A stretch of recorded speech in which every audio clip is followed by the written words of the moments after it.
Hello everyone, this is Kundan Kumar. Welcome to learning sessions. तो कैसे हैं आप लोग? I hope you are doing well. तो अगर आप सीसीपी एग्ज़ाम की प्रिपरेशन कर रहे हो तो आज का सेशन आपके लिए काफ़ी ज़्यादा इंपॉर्टेंट रहने वाला है, क्योंकि इस सेशन के अंदर हम सीसीपी के एक important topic priority sector lending के बारे में पढ़ने वाले हैं। तो इस सेशन को आपको शुरू से लेकर एंड तक ज़रूर देखना है और अपने फ्रेंड्स एंड कलीग के साथ भी ज़रूर शेयर करना है, ताकि वो भी इस सेशन का बेनिफिट ले सके।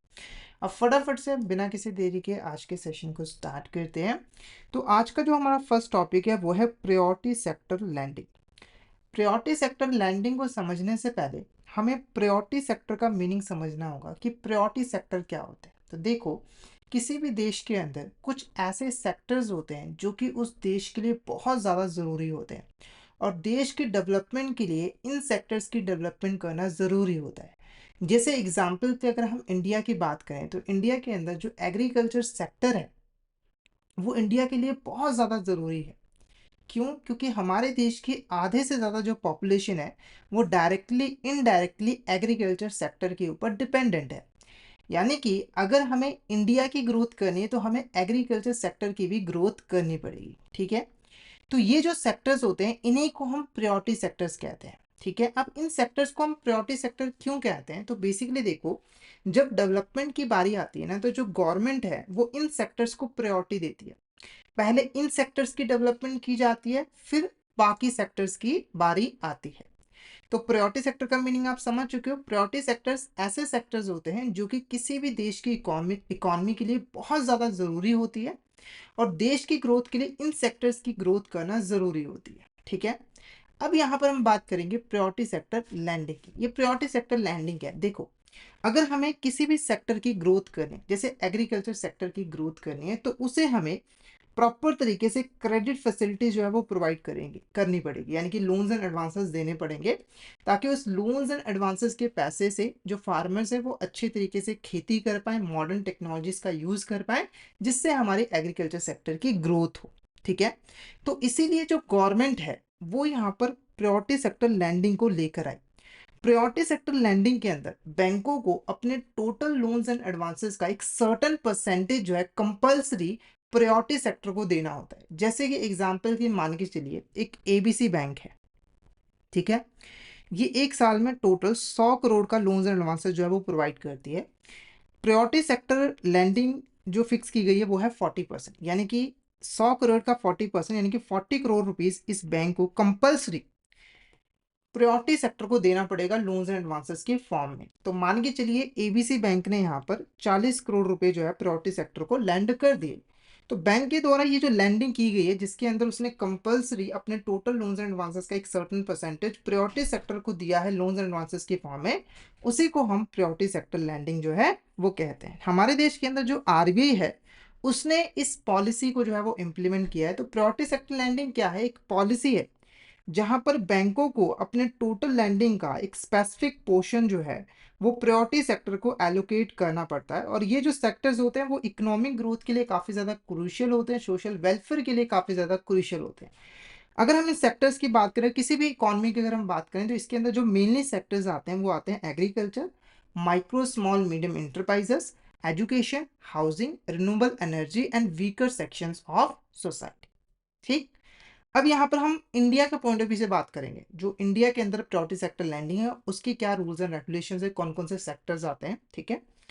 तो अगर हम कैटेगरीज की बात करें तो ब्रॉडली हमारी जो इंपॉर्टेंट कैटेगरीज है वो है agriculture, micro and small enterprises, export credit, housing, education, social infrastructure, renewable energy और अदर लो इनकम ग्रुप और वीकर सेक्शन। ये इंपॉर्टेंट प्रायोरिटी सेक्टर्स हैं हमारे।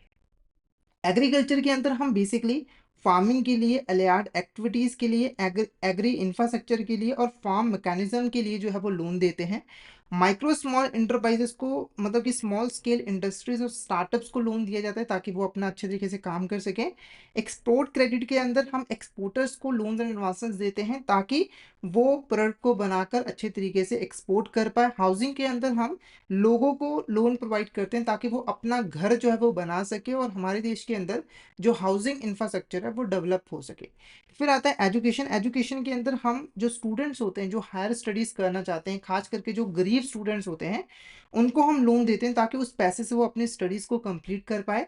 सोशल इंफ्रास्ट्रक्चर के अंदर हम लोग जो सोशल इंफ्रास्ट्रक्चर है उसको बिल्ड करने के लिए लोन देते हैं, जैसे कि schools, hospitals, rural infrastructure. Renewable energy के अंदर जो रिन्यूएबल एनर्जी सोर्स है उसको बिल्ड करने के लिए लोन दिया जाता है, जैसे कि कोई सोलर प्लांट लगाना चाहता है, कोई बायोमास प्रोजेक्ट करना चाहता है तो उसके लिए लोन दिया जाता है। फिर जो अदर लो इनकम ग्रुप है उसके अंदर जो हमारे मार्जिनलाइज्ड सेक्शंस होते हैं, ठीक है, जो बहुत गरीब होते हैं, उनको लोन जो है वो दिया जाता है। फिर आता है आपका यहाँ पर वीकर सेक्शन। वीकर सेक्शन के अंदर मेनली जो फार्मर्स हैं, लेबर्स हैं, सेल्फ हेल्प ग्रुप्स हैं, उनको जो है लोन्स एंड एडवांसेस जो है वो दिया जाता है, ठीक है। अब एक-एक करके इन कैटेगरीज को डिटेल में, इन सेक्टर्स को डिटेल में पढ़ते हैं, ठीक है। पहला आता है आपका यहाँ पर एग्रीकल्चर। तो मोटा-मोटी तो आपको पता लग गया, एग्रीकल्चर सेक्टर का मतलब है खेती-बाड़ी, कि हम खेती-बाड़ी के लिए लोन्स एंड एडवांसेस जो है वो देंगे ताकि एग्रीकल्चर सेक्टर की डेवलपमेंट की जा सके। अब एग्रीकल्चर को भी हम कुछ कैटेगरीज में डिवाइड कर सकते हैं। मेनली यहाँ पर 3 मेजर सब कैटेगरीज है एग्रीकल्चर की। कौन-कौन सी है? एक है फार्म क्रेडिट, एग्रीकल्चर इंफ्रास्ट्रक्चर और एंसिलरी एक्टिविटीज। फार्म क्रेडिट के अंदर हम basically farmer, self help group और ज्वाइंट लायबिलिटी ग्रुप को फाइनेंस प्रोवाइड करते हैं ताकि वो खेती कर सके, क्रॉप प्रोडक्शन कर सकें और खेती से रिलेटेड जो एक्टिविटीज़ है वो परफॉर्म कर सकें, जैसे कि डेयरी फार्मिंग हो गया, ठीक है, पोल्ट्री फार्मिंग हो गया, फिशिंग हो गया, वगैरह वगैरह।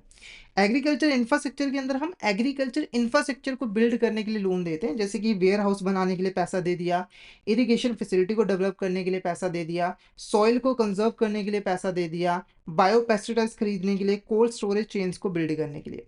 एंसिलरी एक्टिविटीज़ के अंदर जो एग्री प्रोसेसिंग और एग्री क्लिनिक्स और कॉन्ट्रैक्ट फार्मिंग और इक्विपमेंट लीजिंग है, उसके लिए हम पैसा जो है वो देते हैं, ठीक। अब यहाँ पर हम बात करेंगे फार्म क्रेडिट की। देखो यहाँ पर हमारी 3 कैटेगरीज हैं, आपने कंफ्यूज नहीं होना, 3 कैटेगरीज हैं। तो अब हम एक-एक करके इन कैटेगरीज को जो है वो पढ़ेंगे। तो आपका पहला आता है फार्म क्रेडिट। तो फार्म क्रेडिट के अंदर हम directly farmer, self help group को लोन जो है वो देते हैं क्रॉप कल्टीवेशन के लिए, ठीक है। अब ये जो फार्म क्रेडिट है ना, इसके अंदर भी हमारी वेरियस टाइप्स के लोन जो है वो दिए जाते हैं। सबसे पहला जो लोन दिया जाता है वो क्रॉप लोन दिया जाता है। ये जो लोन है वो बेसिकली जो ट्रेडिशनल और नॉन ट्रेडिशनल क्रॉप्स होते हैं उनको उगाने के लिए दिया जाता है। जैसे एग्जांपल के लिए एक ए पर्सन है, वो फार्मर है, उसको हमने पैसा दिया ताकि वो वीट उगा पाए, तो ये जो लोन है वो आपका यहाँ पर क्रॉप लोन जो है वो कहलाएगा। क्या कहलाएगा? आपका यहाँ पर क्रॉप लोन जो है वो कहलाएगा, ठीक है। फिर आता है फार्म मशीनरी।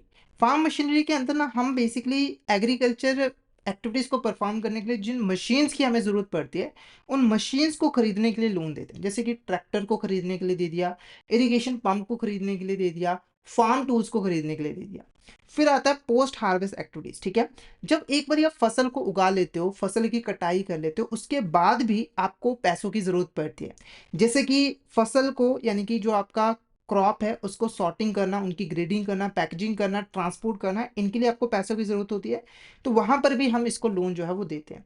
उसके बाद ना कुछ खास तरह के लोन होते हैं जो कि सिर्फ़ और सिर्फ़ डिस्ट्रेस्ड फार्मर्स को दिए जाते हैं। डिस्ट्रेस्ड फार्मर्स वो फार्मर्स होते हैं जिन्होंने मनी लेंडर्स वगैरह से बहुत ज़्यादा लोन लिया होता है और वो मनी लेंडर्स के कर्जे के नीचे दबे होते हैं। तो उन फार्मर्स को इस कर्जे से बाहर निकालने के लिए स्पेशल तरह के लोन जो है वो दिए जाते हैं। फिर लैंड को परचेज़ करने के लिए लोन दिया जाता है, खास करके जो स्मॉल और मार्जिनल फार्मर्स होते हैं उनको लोन दिए जाते हैं ताकि वो फार्म लैंड को परचेज़ करके अपनी ज़मीन पर खेती जो है वो कर सके। फिर आता है आपका यहाँ पर सोलर इरिगेशन एंड पावर। तो यहाँ पर सोलर पावर्ड वाटर पंप्स को बनाने के लिए, ऑन फार्म सोलर प्लांट्स को बनाने के लिए जो है वो लोन दिए जाते हैं। क्लियर है आपको यहाँ तक? कोई भी डाउट हो तो आप चैट बॉक्स में मैसेज करके पूछ सकते हो, और अगर क्लियर हो गया तो एक बार मैसेज करके ज़रूर बता दीजिएगा कि आपको यहाँ तक क्लियर जो है वो हो गया। नेक्स्ट हम बात करेंगे loans to agri based businesses. देखो कई बार ना कुछ ऐसे बिजनेसेस होते हैं जो कि एग्रीकल्चर सेक्टर में ही काम कर रहे होते हैं, जैसे कि जो बड़ी बड़ी कंपनीज होती हैं जो कि फार्मर से जो भी क्रॉप्स वगैरह हैं उगने के बाद उनको खरीदती है, उनकी प्रोसेसिंग करती है और उससे फाइनल प्रोडक्ट जैसे कि आटा, मक्की, ये सब बनाते हैं, ठीक है। तो उनको भी यहाँ पर लोन जो है वो दिया जाता है। जैसे कि सबसे पहले फार्म लोन की बात करें तो पर बोरोवर अप टू 2 करोड़ का लोन जो है वो दिया जाता है। उसके बाद ना वेयर हाउस रिसिप्ट लोन भी लिए जाते हैं। इसमें क्या होता है कि जो आपके ये जो बिजनेसेस होते हैं, ठीक है, वो जब क्रॉप्स को वेयर हाउस में स्टोर करके रखते हैं, तो जो वेयर हाउस रिसिप्ट होती है ना, उसको एज अ कोलैटरल देकर वो बैंक से लोन ले सकते हैं। अगर जो आपकी वेयर हाउस रिसिप्ट है वो नेगोशिएबल वेयर हाउस रिसिप्ट है या फिर electronic negotiable warehouse receipt है तो आपको अप टू 75 तक का लोन मिल जाएगा। और अगर आपके पास अदर रिसिप्ट है तो 50 लाख रुपीस तक का लोन जो है वो मिल जाएगा। उसके बाद जो एफपीओ होते हैं जिनके पास एश्योर्ड मार्केटिंग कॉन्ट्रैक्ट्स होते हैं, जिन्होंने पहले से ही फार्मर्स के साथ कॉन्ट्रैक्ट किया होता है, तो पर बोरोवर उनको अप टू 5 करोड़ तक का लोन जो है वो मिल जाता है। ठीक है, उसके बाद आता है एग्रीकल्चर इंफ्रास्ट्रक्चर। तो एग्रीकल्चर इंफ्रास्ट्रक्चर को डेवलप करने के लिए लोन दिया जाता है, जैसे कि सबसे पहले स्टोरेज एंड कोल्ड चेन्स, यहाँ पर warehouse, silos, market yards, cold storage units को बनाने के लिए लोन दिया जाता है। फिर आता है soil conservation and watershed development. तो यहाँ पर जो सॉइल कंजर्वेशन है यानी कि लैंड को दोबारा से बनाना, या फिर अगर कोई बंजर हो चुके लैंड तो उसे उपजाऊ बनाना, ठीक है, ताकि सस्टेनेबल फार्मिंग की जा सके, उसके लिए लोन दिया जाता है। फिर यहाँ पर एग्री बायोटेक और सीड प्रोडक्शन के लिए भी लोन दिया जाता है, ताकि जैसे कि प्लांट टिश्यू कल्चर को डेवलप करने के लिए, बायो पेस्टिसाइड्स को यूज करने के लिए, ठीक है, इनके लिए जो है वो लोन दिया जाता है। फिर बायोफ्यूल और ग्रीन एनर्जी को पैदा करने के लिए, जैसे कि लोन्स जो है वो ऑयल एक्सट्रैक्शन के लिए दिए जाते हैं, बायोफ्यूल को स्टोरेज करने के लिए दिए जाते हैं, और बायोगैस प्लांट्स को बनाने के लिए दिए जाते हैं। एग्रीगेट लिमिट की बात करें तो पर बोरवर 100 करोड़ रुपए का जो है वो लोन दिया जाता है। उसके बाद हमारी कुछ एंसिलरी एग्रीकल्चर एक्टिविटीज होती है, ये बेसिकली हमारी जो मेन एग्रीकल्चर एक्टिविटीज होती हैं उसके साथ ही रिलेटेड होती है। इसको आप सपोर्टिव एक्टिविटीज भी जो है वो कह सकते हो, या फिर इसको आप सप्लीमेंट्री भी कह सकते हो, कि आप एग्रीकल्चर के साथ साथ इन एक्टिविटीज को परफॉर्म करते हो ताकि आपको एडिशनल इनकम मिल सके। ठीक है, जैसे कि आप कह सकते हो फिशिंग हो गया, या फिर डेयरी फार्मिंग हो गया, या फिर पोल्ट्री फार्मिंग वगैरह हो गया। ठीक है, तो यहाँ पर कोऑपरेटिव सोसाइटीज को लोन दिया जाता है अप टू 5 करोड़, अगर जो कोऑपरेटिव सोसाइटी है वो फार्मर से उनके प्रोड्यूस को खरीदती है। एग्री स्टार्टअप जो है उनको अप टू 50 करोड़ तक का लोन दिया जाता है। फूड प्रोसेसिंग या फिर एग्रो प्रोसेसिंग के केस में बोरवर को 100 करोड़ रुपए का तक का जो है लोन दिया जाता है। उसके बाद कस्टम सर्विस यूनिट से आएगा, जैसे कि contract farming services using tractors, harvester, irrigation tools, तो वहां पर भी लोन दिया जाता है। माइक्रो फाइनेंस एंड एनबीएफसी, अगर ऑन लैंडिंग की जाती है, ऑन लैंडिंग क्या होता है, ऑन लैंडिंग के अंदर एक फाइनेंशियल इंस्टीट्यूशन किसी बड़ी फाइनेंशियल इंस्टीट्यूशन से लोन लेती है ताकि उस पैसे को वो एंड बॉरवर्स को लोन्स एंड एडवांसेस के फॉर्म में दे सके। तो नॉर्मली हमारे जो एनबीएफसीज होती है, जो माइक्रो फाइनेंस इंस्टीट्यूशंस होती है, वो शेड्यूल कमर्शियल बैंक से जो है वो लोन लेते हैं। फिर उस लोन के पैसे से वो आगे जो एंड बॉर्वर्स होते हैं यानी कि जो फार्मर्स होते हैं उनको जो है वो लोन वगैरह जो है वो देते हैं। अब यहाँ पर कुछ सब टारगेट भी जो है वो बनाए गए हैं स्मॉल और मार्जिनल फार्मर्स के लिए। ठीक है, सबसे पहले यहाँ पर समझना होगा कि स्मॉल और मार्जिनल फार्मर होते कौन है। तो देखो, बेसिकली मार्जिनल फार्मर्स वो फार्मर्स होते हैं जिनके पास 1 हेक्टेयर से भी कम जमीन होती है, या फिर 1 हेक्टेयर ही जमीन होती है। स्मॉल फार्मर्स वो फार्मर्स होते हैं जिनके पास अप टू 2 हेक्टेयर तक लैंड होल्डिंग होती है। ठीक है, अगर हम इनके एलिजिबिलिटी की बात करें कि कौन कौन से बॉरोवर इस सब टारगेट के अंदर एलिजिबल है, इसके अंदर सबसे पहले टेनेंट फार्मर आते हैं। टेनेंट फार्मर वो फार्मर्स होते हैं जो कि किसी दूसरे की जमीन को रेंट पे लेकर खेती जो है वो कर रहे होते हैं। उसके बाद शेयर क्रॉपर्स भी आते हैं। शेयर क्रॉपर्स वो होते हैं जो कि किसी दूसरे की जमीन की को लेती है, उसके ऊपर खेती करती है। ठीक है, और जो भी उगाते हैं उसको लैंड ओनर के साथ बांट लेते हैं। ठीक है, तो यहाँ पर लोन दिया जाता है लैंड लीजिंग के लिए, क्रॉप प्रोडक्शन के लिए। फिर उसके बाद सेल्फ हेल्प ग्रुप और joint liability group of small farmers.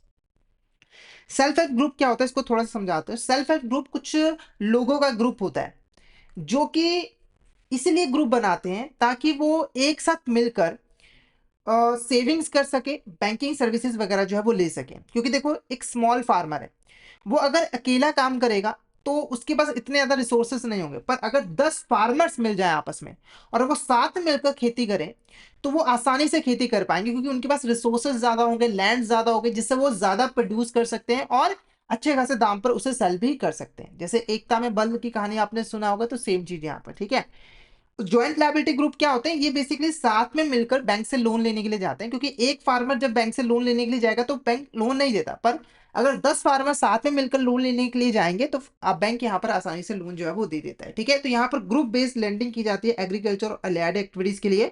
उसके बाद अगर कोई अलाइड एक्टिविटीज है विदाउट लैंड, जैसे कि अगर आपके पास लैंड नहीं है फिर भी आप अलाइड एक्टिविटीज परफॉर्म करते हो, जैसे कि डेयरी, पोल्ट्री, बी कीपिंग, तो वहां पर अप टू 2 लाख रुपीज तक का लोन मिल जाता है।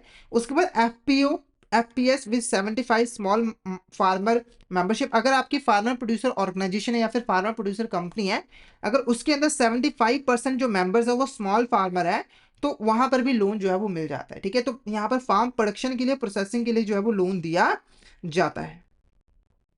नेक्स्ट बात करेंगे यहाँ पर priority sector lending, MSME, export credit, education. ठीक है, तो यहाँ पर जो प्रायोरिटी सेक्टर लैंडिंग है वो एमएसएमई, एक्सपोर्ट को सेक्टर और एजुकेशन सेक्टर को भी की जाती है।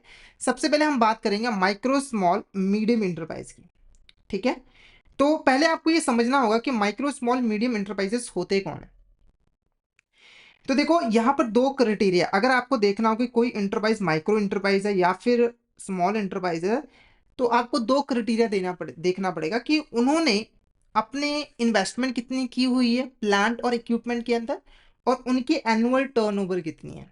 क्योंकि देखो, अगर कोई ऐसी इंटरप्राइज है जिसकी जो इन्वेस्टमेंट है वो 2.5 करोड़ से कम है और जो टर्नओवर है वो 10 करोड़ से कम है, तो वो आपका माइक्रो इंटरप्राइज जो है वो कहलाएगा। और ऐसे इंटरप्राइज जिसकी इन्वेस्टमेंट जो है वो 25 करोड़ से कम है और जो टर्नओवर है वो 100 करोड़ से कम है, तो वो स्मॉल इंटरप्राइज कहलाएगी। और ऐसे इंटरप्राइज जिसकी इन्वेस्टमेंट 125 करोड़ से कम है और टर्नओवर 500 करोड़ से कम है, तो वो आपका मीडियम इंटरप्राइज जो है वो कहलाएगा। पहले ये लिमिट कम होती थी, जैसे यहाँ पर जो लिमिट है 1 करोड़, 10 करोड़, 50 करोड़ है, पर इनको बढ़ाकर 2.5 करोड़, 25 करोड़, 125 करोड़ कर दी गई थी। टर्नओवर भी जो है पहले 5 करोड़, 50 करोड़, 250 करोड़ था, अब उसको बढ़ाकर 10 करोड़, 100 करोड़ और 500 करोड़ जो है वो कर दिया गया है। ठीक है, तो ये रिवाइज है, ये 2025 से एप्लीकेबल हुई है। ओके, उसके बाद ध्यान रखना है कि मैन्युफैक्चरिंग और सर्विस सेक्टर के बीच में कोई भी डिफ्रेंसिएशन नहीं किया जाता, यानी कि उसको सेम क्राइटेरिया ही एप्लीकेबल जो है वो रहता था, पहले अलग अलग होता था। अब यहाँ पर हम बात करेंगे फैक्टरिंग ट्रांजेक्शन्स की। सबसे पहले फैक्टरिंग को समझना पड़ेगा कि फैक्टरिंग ट्रांजेक्शन्स होते क्या है। ठीक है, तो फैक्टरिंग को हम एक सिंपल से एग्जांपल के हेल्प से समझेंगे। तो मान के चलिए एक एबीसी कंपनी है। ठीक है, उसने 50,000 के जो प्रोडक्ट है वो यहाँ पर सेल किए हैं एक्सवाइजेड कंपनी को, और एक्सवाइजेड कंपनी ने बोला है कि इसकी पेमेंट हम आपको 3 मंथ्स के बाद जो है वो करेंगे। ठीक है, अब ये जो 50,000 रुपये एक्सवाइजेड कंपनी से एबीसी कंपनी ने 3 महीनों के बाद लेने हैं, ये आपका कहलाता है ट्रेड रिसीवेबल्स, या फिर आप इसको अकाउंट रिसीवेबल जो है वो कह सकते हैं। इसकी पेमेंट जो है एबीसी कंपनी को 3 महीनों के बाद मिलेगी।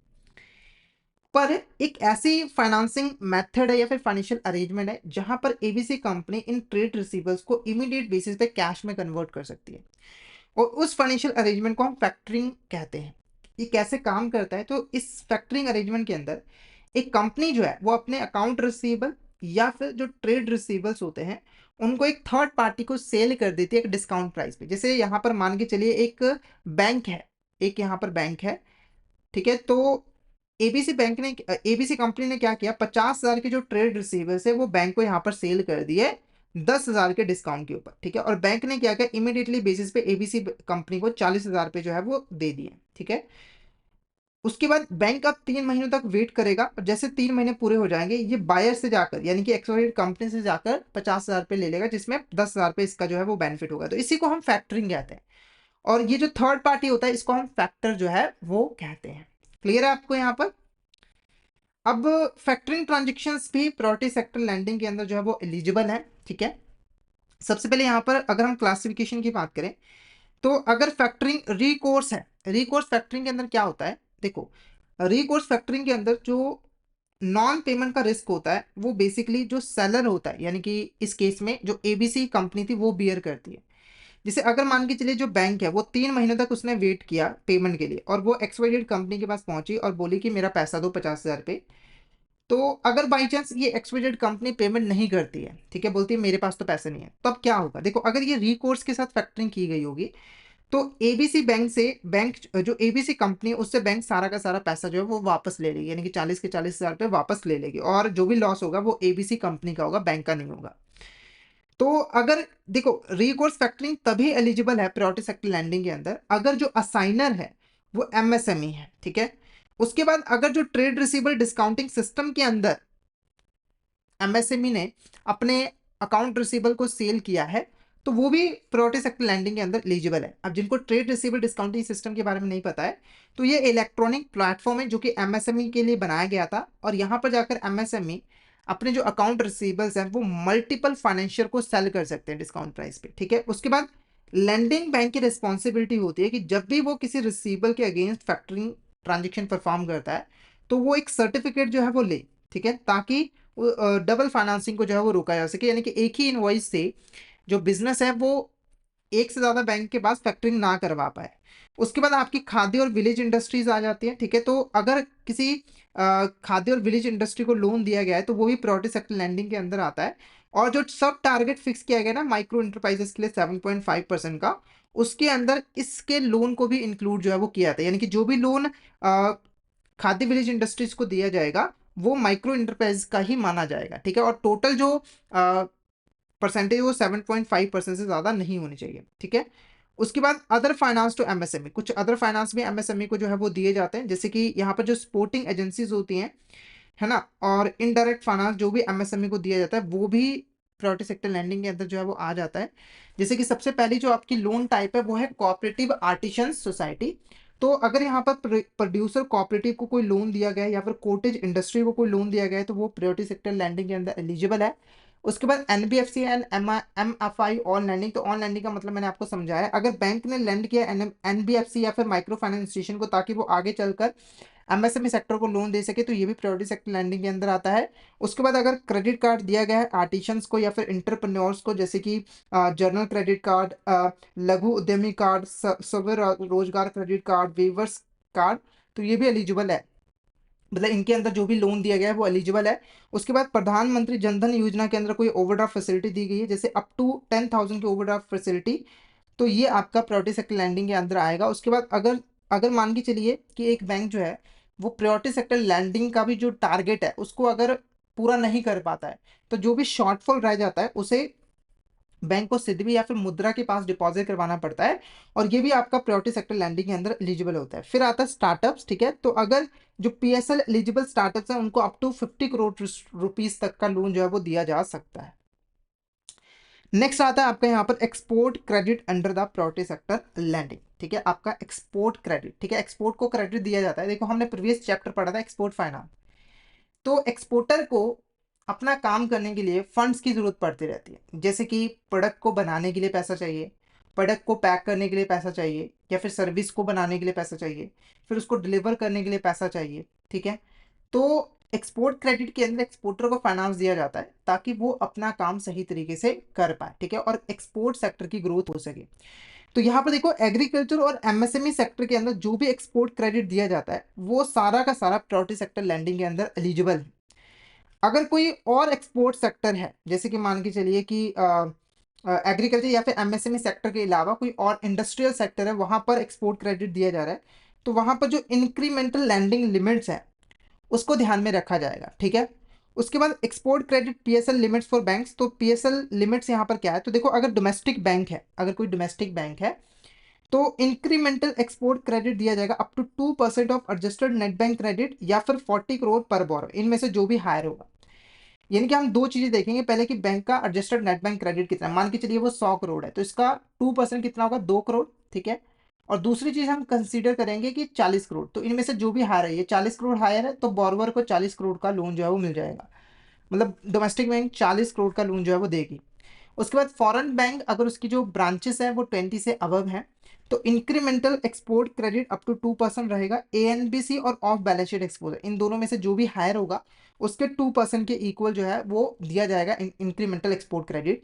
फिर आपका अगर कोई फॉरेन बैंक है जिसकी 20 से कम ब्रांचेस हैं तो उनको अप टू 32% ऑफ एएनबीसी, यानी कि बैंक का जो भी एएनबीसी है इनके एडजस्टेड नेट बैंक क्रेडिट है और ऑफ बैलेंस शीट एक्सपोजर है, उनमें से जो भी हायर है उसके 32% तक एक्सपोर्ट क्रेडिट जो है वो दिया जाएगा। इसके अंदर आपका प्री शिपमेंट और पोस्ट शिपमेंट क्रेडिट दोनों को ही इंक्लूड जो है वो किया जाता है, यानी कि जो भी फाइनेंस दिया जाएगा वो प्री शिपमेंट और पोस्ट शिपमेंट दोनों के लिए ही दिया जाएगा और उनका टोटल जो है वो निकाला जाएगा, फिर टोटल देखा जाएगा कि वो 32% से कम या 2% से कम होना चाहिए। और आरबीआई ने एक मास्टर सर्कुलर जो है वो इशू किया है रुपी फॉरेन करेंसी एक्सपोर्ट क्रेडिट के लिए, जिसको बैंकों को फॉलो करना जरूरी होता है। उसके बाद आता है आपका यहाँ पर education loan under the PSL, क्या आपका यहाँ पर education loan under the PSL, ठीक है। तो देखो हमारे जो स्टूडेंट्स होते हैं, देखो हमारी गवर्नमेंट चाहते हैं कि हमारे देश के ज़्यादा से ज़्यादा लोग पढ़ लिख जाए, ठीक है, हायर एजुकेशन लें, स्किल्ड हो, क्योंकि जो स्किल्ड मैन पावर होते हैं वो इकोनॉमिक ग्रोथ बहुत तेज़ी से करते हैं। तो ऐसे लोग जो कि यहाँ पर हायर स्टडीज करना चाहते हैं, चाहे इंडिया के अंदर चाहे वो इंडिया से बाहर करना चाहते हैं, तो उनको एजुकेशन लोन दिया जाता है, ताकि वो अपनी पढ़ाई को कंप्लीट कर सके, ठीक है। तो अगर हम यहाँ पर एजुकेशन लोन की एलिजिबिलिटी की बात करें, लोन टाइप देखो, मैक्सिमम जो एजुकेशन लोन दिया जाता है इंडिया और अब्रॉड के अंदर वो 20 लाख होता है। इंडिया के अंदर अगर आप पढ़ रहे हो तो आपको मैक्सिमम 10 लाख रुपए का लोन मिलता है, मतलब 10 लाख रुपए का लोन जो है प्राइवेट सेक्टर लैंडिंग के अंदर आता है। अब्रॉड के अंदर ये जो परसेंटेज है वो 20 लाख की है। वोकेशनल कोर्सेज भी इनके अंदर जो है वो इंक्लूडेड होते हैं, ठीक है। उसके बाद जो existing PSL classified education loans है वो भी प्रायोरिटी सेक्टर लैंडिंग के अंदर ही रहते हैं अंटिल मेच्योरिटी, ठीक है। उसके बाद है housing loan under priority sector lending. तो हाउसिंग लोन बेसिकली यहाँ पर दिया जाता है लोगों को ताकि वो अपना घर जो है वो बना सके। ध्यान में रखना है कि हाउसिंग लोन दिया जाता है अपना घर बनाने के लिए, ठीक है। तो हाउसिंग लोन भी प्रायोरिटी सेक्टर लैंडिंग के अंदर जो है वो एलिजिबल है। जैसे एग्जाम्पल के लिए यहाँ पर अगर हम एलिजिबिलिटी की बात करें कि पीएसएल हाउसिंग लोन कितना मैक्सिमम दिया जाता है, तो अगर कोई इंडिविजुअल है वो होम लोन ले रहा है, तो अगर वो मेट्रोपॉलिटन सेंटर में है जहाँ की जो पॉपुलेशन है वो 10 लाख से ज़्यादा है, तो उसको maximum up to 35 lakh rupees तक का ही लोन जो है वो मिल सकता है, होम लोन। और लोन 35 लाख का तभी मिलेगा अगर उसकी जो टोटल कॉस्ट है वो अप टू 45 लाख रहेगी। यानी कि दो कंडीशन फुलफिल करनी पड़ेगी कि जो घर को बनाने की जो कॉस्ट है वो 45 लाख से ज़्यादा नहीं होनी चाहिए और जो लोन है वो 35 लाख से ज़्यादा नहीं होनी चाहिए। और अगर अदर सेंटर्स है तो वहाँ पर यह है 25 लाख। यानी कि लोन मैक्सिमम मिलेगा 25 लाख का और घर को बनाने की जो कॉस्ट होगी वो मैक्सिमम 30 लाख की होनी चाहिए। उसके बाद अगर आप होम को रिपेयर करवाने के लिए लोन ले रहे हो तो अप टू 10 लाख रुपीज़ तक का आपको लोन मिलता है मेट्रोपॉलिटन सेंटर में। और अदर सेंटर के अंदर आपको आपको अप टू 6 लाख रुपीज़ तक का लोन मिलता है। उसके बाद अगर गवर्नमेंट एजेंसी है वो स्लम रिहेबिलिटेशन के लिए कोई अमाउंट दे रही है, तो उस केस में PL priority sector lending eligible होने के लिए जो डिवेलिंग एरिया है, यानी कि जो घर का डिवेलिंग एरिया है वो 60 स्क्वायर मीटर से कम ही जो है वो होना चाहिए, ठीक है, या फिर इक्वल होना चाहिए। उसके बाद अफोर्डेबल हाउसिंग प्रोजेक्ट्स, अगर अगर अफोर्डेबल हाउसिंग प्रोजेक्ट्स हैं तो उसको अगर प्रायोरिटी सेक्टर के अंदर एलिजिबल होना है तो जो फ्लोर एरिया रेशियो है वो 50% होना चाहिए और जो फ्लोर स्पेस इंडेक्स है वो 60 स्क्वायर मीटर से कम होना चाहिए या इक्वल होना चाहिए। हाउसिंग फाइनेंस कंपनी ने अगर यहाँ पर लोन दिया है ऑन लैंडिंग के अंदर तो अप टू 20 लाख पर बोरो जो है लोन दिया जा सकता है, यानी कि यह प्रायोरिटी सेक्टर के अंदर जो है वो आ जाएगा। उसके बाद इसके कुछ यहाँ पर एक्सक्लूशंस भी हैं, जैसे कि अगर बैंक ने अपने स्टाफ को हाउसिंग लोन जो है वो प्रोवाइड किया है कंसेशनल रेट के ऊपर, तो ये प्रायोरिटी सेक्टर लैंडिंग के अंदर नहीं आता है। और अगर यहाँ पर कोई लॉन्ग टर्म बॉन्ड है, ठीक है, लॉन्ग टर्म बॉन्ड है और उसको एज अ सिक्योरिटी लेकर होम लोन दिया गया है, तो वो भी प्रायोरिटी सेक्टर लैंडिंग के अंदर जो है वो नहीं आता है, ठीक है। तो यहाँ पर हमने प्रायोरिटी सेक्टर लैंडिंग से रिलेटेड कुछ इंपॉर्टेंट टॉपिक्स को डिस्कस किया है। तो अगर आपको यहाँ तक क्लियर हो गए तो अगर चैट बॉक्स मैसेज करके बता दीजिए, और क्लियर हो गए तो एक मैसेज करके जरूर बता दीजिएगा कि आपको यहाँ तक क्लियर जो है वो हो गया, ठीक है। अगर आप सीसीबी एग्जाम की प्रिपरेशन अच्छे तरीके से करना चाहते हो तो आप हमारे कोर्सेज में एनरोल कर सकते हो, जहां पर हम लोग आपको प्रोवाइड करवाते हैं कंसेप्चुअल वीडियोस जो कि हमारे हिंदी और इंग्लिश लैंग्वेज के मिक्स में अवेलेबल होते हैं। और वीडियोस की ड्यूरेशन काफ़ी कम होती है, जिससे आप बहुत ही कम टाइम में सीसीपी एग्जाम की प्रिपरेशन करना चाहते हो तो फटाफट से हमारे कोर्स में एनरोल कर लीजिए। और प्रैक्टिस के लिए हम आपको mock test, mega mock test provide करते हैं, प्रीवियस ईयर क्वेश्चंस भी प्रोवाइड करते हैं। और ये जो लाइव क्लास होती हैं वो आपको रिकॉर्डेड फॉर्म में मिल जाती है। तो हमारा जो कोर्स है वो आपके लिए ओवरऑल बेस्ट कोर्स रहने वाला है, तो जल्दी से जल्दी हमारे कोर्स में जो है वो एनरोल कर लीजिए। अगर आप हमारे कोर्स में एनरोल करना चाहते हो तो हमारे कोर्सेज ईजिली एक्सेसिबल है। अगर आप एक एंड्रॉइड यूज़र हो तो आपको गूगल प्ले स्टोर पे जाना है, वहाँ पर आपको हमारी app learning session IBF exam मिल जाएगी, इसके थ्रू आप हमारे कोर्सेज में एनरोल कर सकते हो। और अगर आप एक एप्पल यूज़र हो तो आपको ऐप स्टोर पे जाना है, वहाँ पर आपको हमारी ऐप लर्निंग सेशन आईबीएफ मिल जाएगी और इस ऐप के थ्रू आप हमारे कोर्सेज में एनरोल कर सकते हो। और अगर आप अभी हमारे कोर्स में एनरोल करते हो तो आपको लगभग 82% तक का ऑफ मिल जाएगा हमारे कोर्सेज पे, जिसके लिए आपको कूपन कोड यूज़ करना है विंटर। तो फटाफट से इस कूपन कोड का यूज़ करके हमारे कोर्स में एनरोल कर लीजिए। और टेलीग्राम चैनल को भी ज़रूर ज्वाइन कर लेना, क्योंकि हम इसमें एग्जाम से रिलेटेड, क्लासेस से रिलेटेड जितने भी इंपॉर्टेंट अपडेट्स हैं वो डालते रहते हैं। और अगर आपको भी किसी भी तरह की क्वेरी आती है तो आप इस चैनल पर मैसेज कर सकते हो। तो फटाफट से हमारे टेलीग्राम चैनल को ज्वाइन कर लीजिए ताकि कोई इंपॉर्टेंट अपडेट आपसे मिस ना हो जाए। इसका लिंक आपको वीडियो के डिस्क्रिप्शन बॉक्स में मिल जाएगा। नेक्स्ट जो हमारा यहाँ पर टॉपिक है वो है सोशल इंफ्रास्ट्रक्चर। तो सोशल इंफ्रास्ट्रक्चर को बिल्ड करने के लिए भी जो है वो लोन दिया जाता है। तो सोशल इंफ्रास्ट्रक्चर के अंदर मेनली क्या क्या चीज़ें आती है, सबसे पहले देखो स्कूल्स आ जाते हैं, सैनिटेशन आ जाता है, ड्रिंकिंग वाटर की फैसिलिटी आ जाती है, रूरल फैसिलिटीज़ आ जाती है। तो इनके लिए अप टू 5 करोड़ तक का लोन दिया जाता है प्रायोरिटी सेक्टर लैंडिंग के अंदर। यानी कि अगर बैंक अप टू 5 करोड़ तक का लोन देगा पर बॉरोवर तो वो प्रायोरिटी सेक्टर लैंडिंग के लिए एलिजिबल होगा, ठीक है। उसके बाद loans up to 10 crore for health care facilities, including Ayushman Bharat tier 2 to tier 4 centre, ठीक है। इन सेंटर के अंदर अगर हेल्थ केयर फैसिलिटीज ओपन किया जा रहा है तो अप टू 10 करोड़ रुपीस का लोन जो है वो दिया जाता है। उसके बाद अगर माइक्रो फाइनेंस इंस्टीट्यूशन है, उसने वाटर और सैनिटेशन के लिए कोई लोन दिया है, ठीक है, तो अगर उसने ऑन लैंडिंग की है, यानी कि बैंक से उसने लोन लिया था, यानी कि बैंक ने माइक्रो फाइनेंस इंस्टीट्यूशन को लोन दिया था, फिर उसने जाकर वाटर और सैनिटेशन को लोन दिया है, तो ये आपका प्रायोरिटी सेक्टर के अंदर एलिजिबल होगा, ठीक है। वाटर और सैनिटेशन को लोन नहीं दिया, बल्कि वाटर सैनिटेशन प्रोजेक्ट को इस्टेब्लिश करने वाला, बिल्ड करने वाले पर्सन को लोन दिया है, ठीक है, या कंपनी को लोन दिया है। फिर आता है आपका यहाँ पर रिन्यूएबल एनर्जी।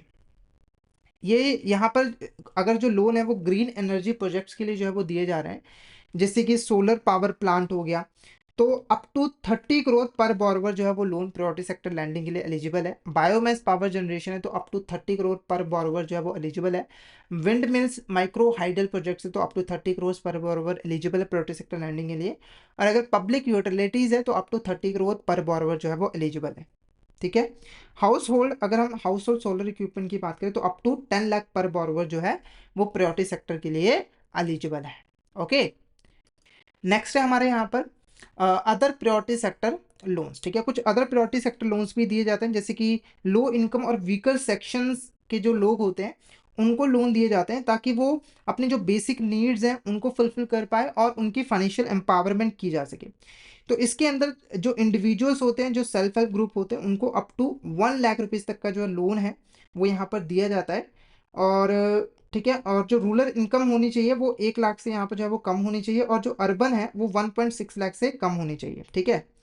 उसके बाद यहाँ पर self help group, joint liability group को भी जो है वो लोन दिया जाता है, जो कि नॉन एग्रीकल्चर होते हैं, एमएसएमई सेक्टर के अंदर होते हैं, उनको अप टू 2 लाख रुपए तक का जो है वो लोन मिल जाता है। मतलब कि यहाँ पर जो सेल्फ हेल्प ग्रुप है वो अलग है, यहाँ पर जो सेल्फ हेल्प ग्रुप या जॉइंट लायबिलिटी ग्रुप है वो नॉन एग्रीकल्चर सेक्टर से होंगे या फिर एमएसएमई सेक्टर से होंगे। उसके बाद जो डिस्ट्रेस्ड इंडिविजुअल्स हैं, जिनके ऊपर बहुत ज़्यादा डेट है, उनको भी अप टू 1 लाख पर बोरोवर जो है वो लोन जो है वो मिलता है, और ये प्रायोरिटी सेक्टर के लिए एलिजिबल है। उसके बाद स्टेट स्पॉन्सर्ड एससी या फिर एसटी प्रोग्राम्स होते हैं, उनके अंदर कोई लोन दिया जाता है तो वो प्रायोरिटी सेक्टर लैंडिंग के लिए एलिजिबल है। उसके बाद स्टार्टअप लोन, जैसे कि नॉन एग्रीकल्चर सेक्टर या फिर एमएसएमई सेक्टर के अंदर कोई पर्सन स्टार्टअप करना चाहता है तो अप टू 50 करोड़ रुपीज़ का जो लोन है वो मिल जाता है। उसके बाद आपके आते हैं वीकर सेक्शंस। तो वीकर सेक्शन कौन है, पहले वो समझिए, फिर उनको कौन कौन से लोन मिलते हैं। देखो, सबसे पहले इसमें आते हैं स्मॉल मार्जिनल फार्मर्स, ठीक है, तो उनके लिए लिमिट लगाई गई है। फिर आर्टिशंस और इंडस्ट्रीज को अप टू 1 लाख रुपए तक का लोन मिलता है। फिर गवर्नमेंट स्कीम बेनिफिशियरीज जैसे कि NRLM, NULM और SRM, ये भी एलिजिबल होते हैं। उसके बाद जो SC ST कम्युनिटीज होती हैं, उनको अगर हम लोन देते हैं तो ये भी प्रायोरिटी सेक्टर लैंडिंग के अंदर एलिजिबल होते हैं, ठीक है। उसके बाद अगर हम बात करें यहाँ पर डिफरेंशियल रेट ऑफ इंटरेस्ट की, अगर डिफरेंशियल रेट ऑफ इंटरेस्ट के बेनिफिशियरीज हैं तो वो भी प्रायोरिटी सेक्टर लैंडिंग के लिए एलिजिबल है। वुमेन बोरोवर्स की बात करें तो अप टू 1 लाख रुपए तक का लोन मिलता है। और अगर कोई पर्सन है जिसको किसी भी तरह की डिसेबिलिटी है तो वो भी PSL के लिए एलिजिबल है, ठीक है। उसके बाद अगर कोई यहाँ पर प्रधानमंत्री जनधन योजना ओवरड्राफ्ट है तो वो भी PSL के लिए एलिजिबल है। PSL का मतलब है priority sector lending. Minority communities जो है, जैसे कि आपके जम्मू एंड कश्मीर, लद्दाख, पंजाब, मेघालय, मिजोरम, नागालैंड और लक्षद्वीप, तो ये इनको, ठीक है, तो जो मिनॉरिटी कम्युनिटीज़ होती हैं इनको भी यहाँ पर लोन जो है वो मिल जाता है। हालांकि इसके अंदर जो आपके मेजॉरिटी माइनॉरिटी स्टेट्स हैं, ठीक है, उनको जो है वो इंक्लूड नहीं किया जाता है, ठीक है। तो यहाँ पर आज का जो हमारा चैप्टर था वो यहाँ पर ओवर होता है। तो हमने डिटेल में प्रायोरिटी सेक्टर लैंडिंग के बारे में पढ़ा, हमने समझा प्रायोरिटी सेक्टर्स क्या होते हैं, प्रायोरिटी सेक्टर लैंडिंग क्या होती है। तो अगर आपको यहाँ तक किसी भी टॉपिक में किसी भी तरह का डाउट हो तो आप चैट बॉक्स में मैसेज करके पूछ सकते हो, और अगर आपको क्लियर हो गया तो एक बार मैसेज करके ज़रूर बता दीजिएगा कि आपको यहाँ तक क्लियर हो गया, ताकि मुझे भी पता लग सके, ठीक है। ये हमारी यहाँ पर बेसिकली CCP के लाइव सेशंस चल रहे हैं, जहाँ पर हम लोग CCP के फुल सिलेबस को कंसेप्चुअल वीडियोस की फॉर्म में जो है वो कवर कर रहे हैं। तो अगर आप CCP के अच्छे तरीके से प्रिपरेशन करना चाहते हो तो आपको रेगुलर बेसिस पे इन लाइव सेशंस को जो है वो अटेंड करना है। और अगर आपने हमारी कोई प्रीवियस क्लास मिस कर दी है तो एक बार जाकर उसको भी ज़रूर जो है वो देख लेना, ठीक है। तो लगभग हमारे 15 चैप्टर कंप्लीट हो चुके हैं और ये हमारा 16th चैप्टर है, ठीक है। तो उन वीडियोस को भी जाकर ज़रूर देख लेना और अपकमिंग लाइव क्लासेस को ज्वाइन करने के लिए हमारे यूट्यूब चैनल को सब्सक्राइब कर लेना और जो नोटिफिकेशन बेल है उसको भी ज़रूर जो है वो दबा देना, ताकि आपको नेक्स्ट क्लास की जो नोटिफिकेशन है वो जल्दी से जल्दी मिल सके। तो आज का सेशन हम यहीं पे ओवर करते हैं। सेशन को ओवर करने से पहले फिर से आपको बता दूं कि हमारे पास सीसीपी का फुल कोर्स अवेलेबल है, जहां पर आपको सारा का सारा जो सिलेबस है वो कंसेप्चुअल वीडियोस की फॉर्म में मिल जाता है। वीडियोस हिंदी और इंग्लिश लैंग्वेज के मिक्स में अवेलेबल है और वीडियोस की ड्यूरेशन भी काफ़ी कम है। तो जल्दी से हमारे कोर्स में एनरोल कर लीजिए। अभी हमारे कोर्सेज के ऊपर आपको 82% तक का डिस्काउंट भी चल रहा है, जिसके लिए आपको कूपन कोड यूज़ करना होगा विंटर, और ये जो डिस्काउंट है लिमिटेड टाइम पीरियड के लिए है। तो आपके हाथ से ये ऑफर निकल ना जाए तो जल्दी से हमारे कोर्स में जो है वो एनरोल कर लीजिए। तो आज का सेशन हम यहीं पे ओवर करते हैं। तो आई होप आज का सेशन आपको अच्छा लगा हो। सेशन अच्छा लगा तो सेशन को लाइक कर देना, हमारे चैनल को सब्सक्राइब करना और शेयर जरूर कर देना अपने फ्रेंड्स के साथ, कलीग्स के साथ, ताकि वो भी इस सेशन का बेनिफिट ले सके। तो आज के लिए इतना ही, मिलते हैं नेक्स्ट क्लास में। Thank you so much everyone.